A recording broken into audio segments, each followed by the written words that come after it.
টানো তো দেখি।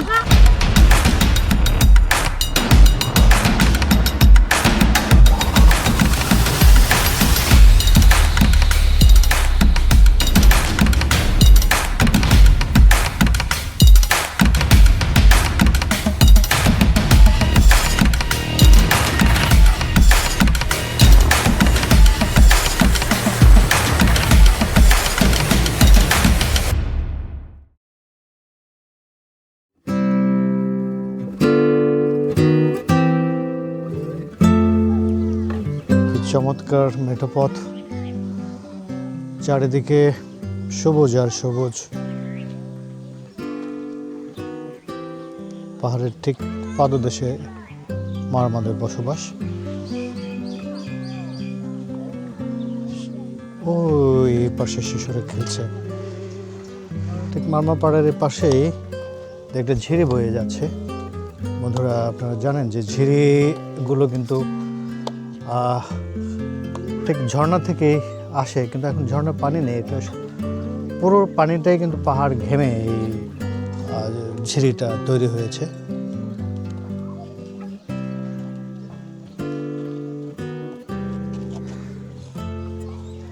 কি অপরূপ সুন্দর। আর সেই ঝিরি, তার পাশেই বসবাসের জায়গা। কৃষিকাজ করে আমাদের এই যে মারমা মহিলারা, তারা বাসায় ফিরছে। ভিউয়ার্স, আমি এখন আছি লামার মারমাপাড়া। দাদা, গ্রামের নামটা আবার একটু বলেন। গাইন্ডাপাড়া। গাইন্ডাপাড়া। আচ্ছা, এটা মারমাপাড়া, গাইন্ডাপাড়া। এটা গজালিয়া লামা, গজালে। তো আজকে দেখি এই মারমাপাড়ার যে পরিবেশ, তাদের যে জীবন যাপন দেখানোর চেষ্টা করবো আপনাদেরকে। সঙ্গে থাকুন। মারমাপাড়ায় যে প্রবেশ রাস্তা, ঠিক মারমা মহিলারা তারা কৃষি পণ্য বাজারজাত করার জন্য কাজ করছে।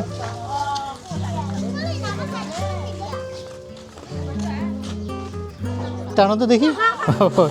এই যে শিশুরা খেলছে।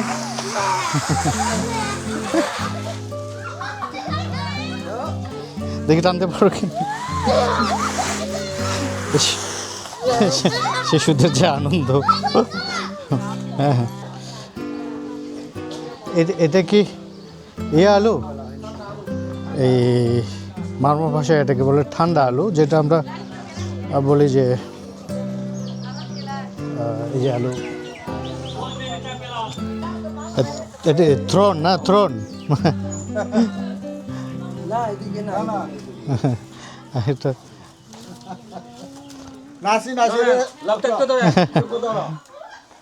আমার পেছনে যেটা দেখতে পাচ্ছেন, এটা ঝুড়ি বা আদিবাসী ভাষায় এটাকে বলে থ্রোন।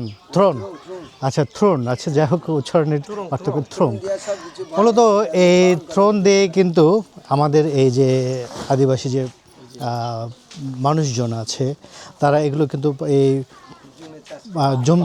পাহাড় থেকে এগুলো সংগ্রহ করে। এবং এটা কিন্তু খুবই পরিশ্রমের কাজ। এটাকে একটু পাহাড় থেকে নামিয়ে নিয়ে এসে এবং বাজারজাত করার জন্য কিন্তু তারা এগুলো বাজারে নিয়ে যায়। এই কাজগুলো খুব পরিশ্রমের। আসলে আমাদের এভাবে বোঝা সম্ভব না যে মানে এটা কতটা পরিশ্রমের কাজ। এই যে তারা আলু, এটা কি ঠান্ডা আলু বলে। এই যে ঠিক এটা ঠিক, এটা খেতে ঠান্ডা বলে এটাকে বলা হয় যে ঠান্ডা আলু। হ্যাঁ, এই সেই ঠান্ডা আলু, যেটা আমরা যারা বাঙালি যারা আছি তারা আমরা বলি কেশর। মানে উত্তরবঙ্গে যারা এটা কেশর বলে, আর অন্য কোথায় কী বলে আমি জানি না।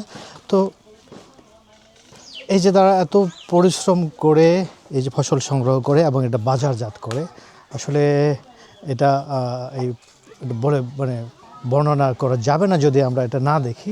আমরা যারা পাহাড় দেখেছি, মানুষের সাথে মিশছি, আমরা জানি তারা এই ফসলগুলো কত পরিশ্রম করে এই ফসল ফলায় এবং এগুলো সংগ্রহ করে।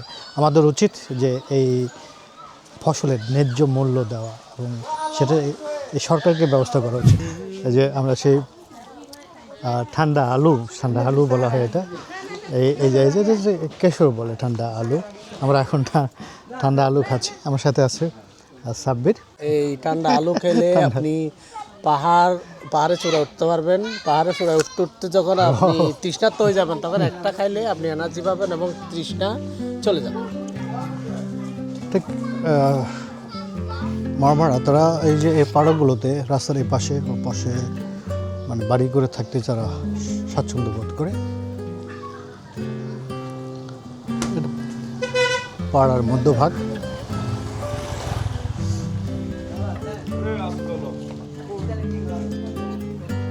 ঠিক পাহাড়ের সাথে মিশে যাওয়া মূলত এখানকার আদিবাসীরা প্রকৃতির সাথে মিশে থাকতেই তারা স্বাচ্ছন্দ্য বোধ করে। তাদের বাড়িঘর, তাদের বাসস্থান, তাদের খাদ্য সব কিছু পাহাড়ের উপর নির্ভরশীল। মূলত এই বান্দরবনের আদিবাসীরা ওনার যার বলা যেতে পারে যে ওনারা প্রকৃতির সন্তান। আসলে মানুষ আমরা সবাই প্রকৃতির সন্তান, কিন্তু সেই প্রকৃতির সাথে মানিয়ে, অর্থাৎ আমিও প্রকৃতির একটা অংশ। হয়তো সেটা আমাদের সমতলে এটা সম্ভব নয়, কিন্তু এখানকার আর যে মানুষজনের যে বসবাস, তাদের জীবনযাপন সব মিলিয়ে কিন্তু তারা একেবারে প্রকৃতির সাথে মিলেমিশেই বসবাস করে। তো এই যে যার কারণে তাদেরকে একটু আমাদের থেকে একটু ডিফারেন্ট মনে হয়। এখানকার ম্যাক্সিমাম বাড়িগুলো কিন্তু যে কাঠ আর বাঁশ দিয়ে তৈরি এবং এ ধরনের দোতলা। ম্যাক্সিমাম প্রায় সবগুলো বাড়ি কিন্তু দোতলা বাড়ি, অর্থাৎ তারা একটু উপরে বসবাস করতে স্বাচ্ছন্দ্য বোধ করে।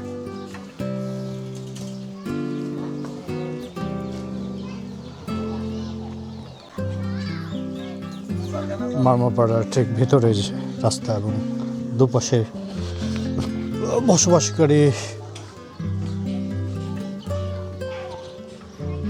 মারমাদের ঘর বাড়ি।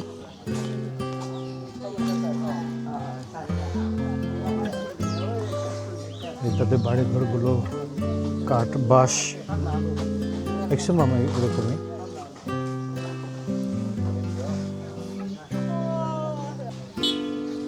আমরা থেকে এই মারমাপাড়া থেকে আজকের মতো বিদায় নিচ্ছি। আমার খুবই ভালো লেগেছে এখানকার যে আদিবাসী, তাদের আপ্যায়নে, তাদের ব্যবহার, আচার ব্যবহার আমাকে খুবই মুগ্ধ করেছে। তার খুব কর্ডিয়াল ছিল। তো সবাই ভালো থাকবেন ভিউয়ার্স, দেখা হবে অনেক। Bye bye.